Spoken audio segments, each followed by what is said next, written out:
morning, friends. First, I want to tell you I love seeing all your videos that you've been sending, all the work you've been doing, all the things you've been finding. It just makes my heart so happy. It makes me have a big smile. So I wanted you to look at our calendar first this morning because today is the last day of March. It is the very last day, number 31. So tomorrow we will say goodbye March, and we'll say hello to a new month. I'll let you figure it out. I'm not going to tell you now, but we will do our calendar tomorrow, and we will see everything that's going on in our new month. Okay, well, we're still talking about the letter E this week, the letter E. And we know the E makes two sounds like E and eh. So let's go ahead and sing it again. Make sure it's on. Ready? Sing with me. E says E. E says eh. Every letter makes a sound. E says E and eh. It says E like Easter, eating, easel. It says like egg and extraordinary and explorer. And I am going to read you a book today about some explorers. Explorers are like scientists that discover things, but they're going all over the world or all over their backyard. Even you can be an explorer. So this book, This Little Explorer, is going to tell us about some real explorers. These are real people. Some of them were born a long time ago, before we were born, and some of them are more recent. So I brought our globe from school today, and we've talked about this. I better put my glasses on so I show you the right things. So we know that we live here in the United States of America, and that this is our Earth. Earth starts with the letter E too. But a long time ago, there weren't TVs and telephones and things to tell us about all of this. People had to go out and explore, and not all of the lands had people on them yet. So let's find out about some of our very famous explorers. This little explorer. Let's see. Sailing, flying, excitement galore, going where no one has gone before. This little explorer was a Viking, big and strong. He sailed to North America, but did not stay for long. His name was Leif Erikson. He was nicknamed Leif the Lucky. He was the first European to land in America.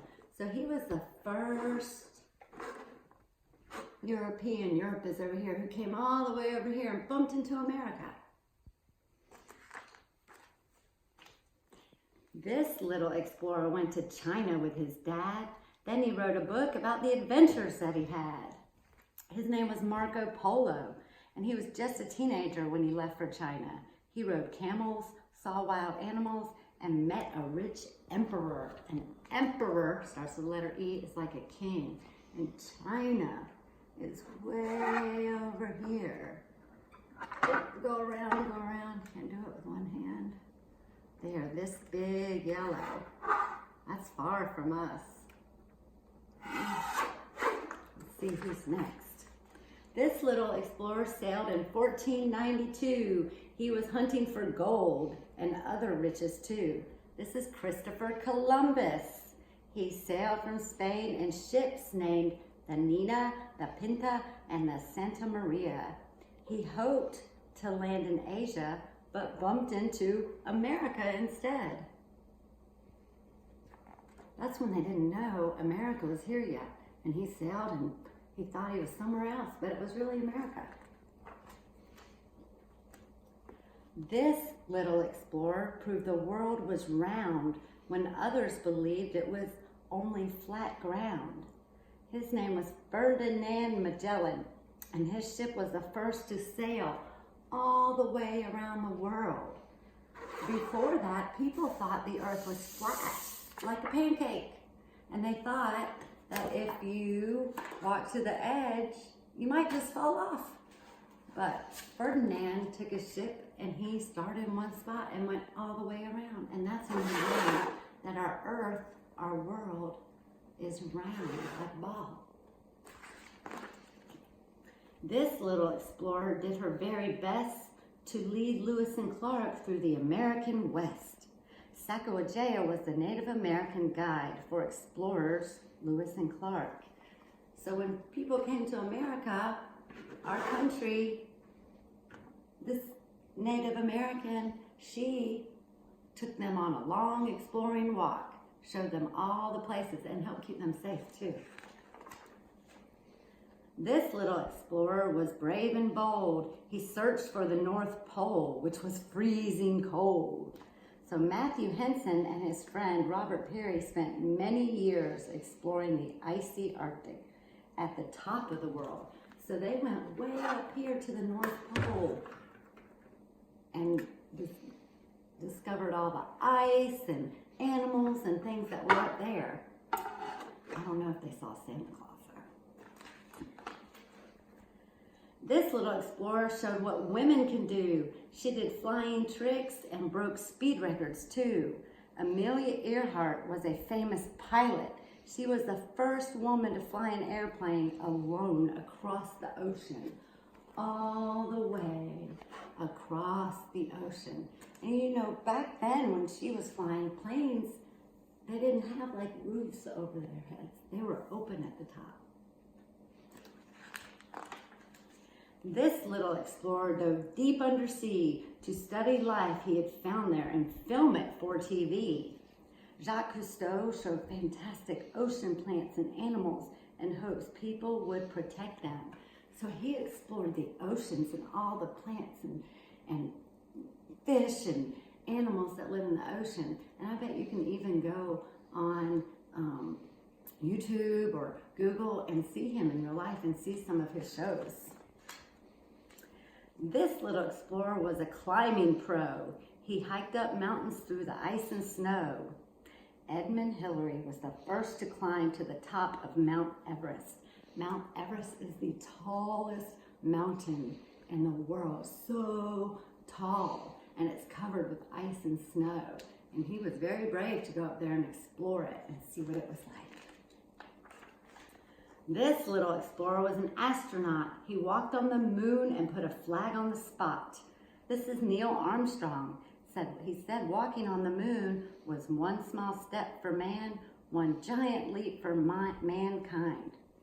You weren't born yet when he flew in a spaceship to the moon. But you know what? I was.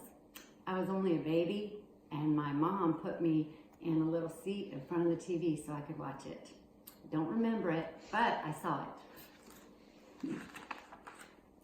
So, oceans, mountains, or stars far away, where would you like to explore today? So, you know, anybody can be an explorer. You can explore too. Let's see some of these. Let's see what they did. Look, this woman, Annie Londonberry, she was the first woman to ride a bicycle around the world. How do you ride a bicycle around the world? Especially with all the oceans. That's interesting. This was the first person to reach the South Pole. The South Pole is way down here. It's at the bottom. Let's see. Oh, this lady climbed a volcano to learn about volcanoes. So there are lots of famous explorers and all through the years that taught us all about the different things about our world that God made for us. The land, the sea, the space, the animals, plants, mountains, volcanoes, the icy parts, the hot parts. We learn all these things from famous explorers.